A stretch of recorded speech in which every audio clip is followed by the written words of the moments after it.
Now, let's talk about some clinical part because only the anatomy alone is not sufficient right now nowadays because all the exams which are coming, all the competitive exams, they are mostly clinically based. So we have to orient ourselves in that direction only.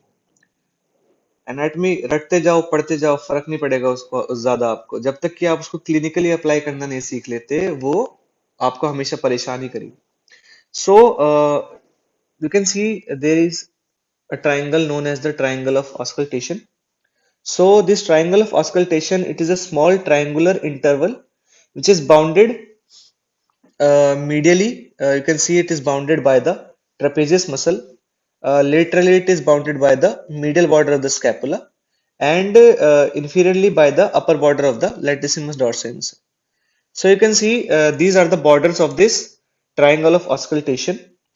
And the floor of the triangle is formed by the sixth and seventh rib and the sixth intercostal space. What do I mean by that? You can see these are some ribs coming.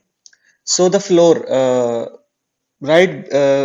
For example, if we cut this area and we see the triangle of auscultation, we will see the sixth rib, the seventh rib, and the sixth intercostal space. And also, this is the only part of the back which is not covered by big muscles.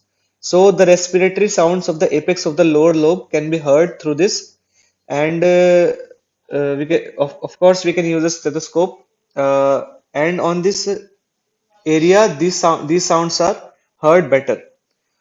Also on the left side, the cardiac orifice of the stomach lies deep to this triangle.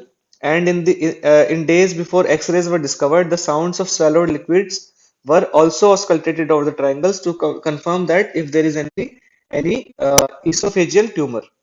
So now we have the X-ray modality. We can give the patient the barium solution, and we can take the X-ray and we can see if something is obstructing the esophagus. But before, the swallowing liquid sounds were heard over this triangle of auscultation to determine if there is any esophageal tumor or not.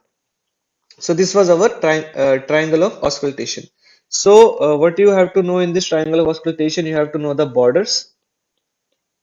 Also, you have to know uh, borders, and you have to know the floor of this triangle of auscultation and why do we use it.